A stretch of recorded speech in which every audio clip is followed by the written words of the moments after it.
Motorista nga wa muhunong sa checkpoint namusil sa mga traffic enforcer ug pulis. Si Luan Mayrundina sa report.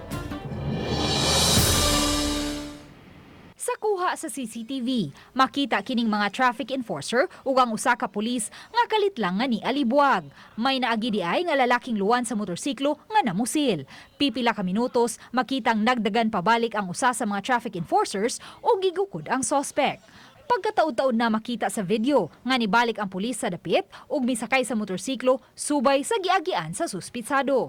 Ang naasoy motorista unang gipahunong sa checkpoint sa may Basak Marigondon Road pasado alas 7 sa buntag niadtong Biyernes.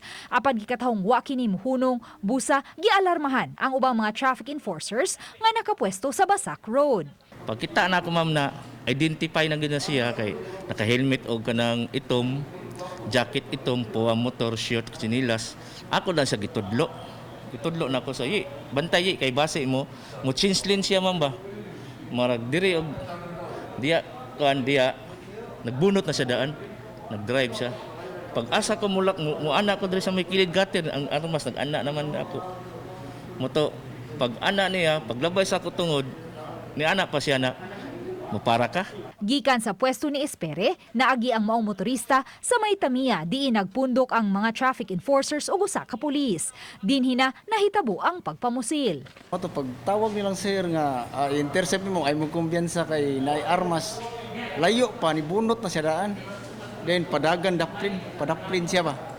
Pag tungod dia buto ra yun, moton nagan mi. Ya pag saylo na niya ako gigukod. Moto sa hitabo niya, wala na naman masundi may. Maayo na lang kay way na igo. Human sa hitabo, si Espere lang ang nakapablatter sa insidente sa Police Station 4. Pertiging kuyawa mo may. Mga lagi to, wala mi ko na nagblatter.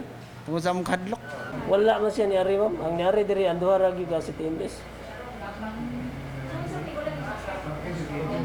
Ang suspect ma'am, wagi sila sa kaila kay naka helmet man niya, naka mas pagyud.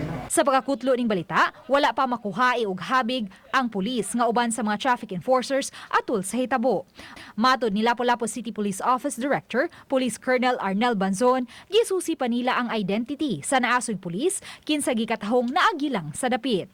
Uban ni Marlon Melgazo, Luan Mayrundina, Balitang Bisdak.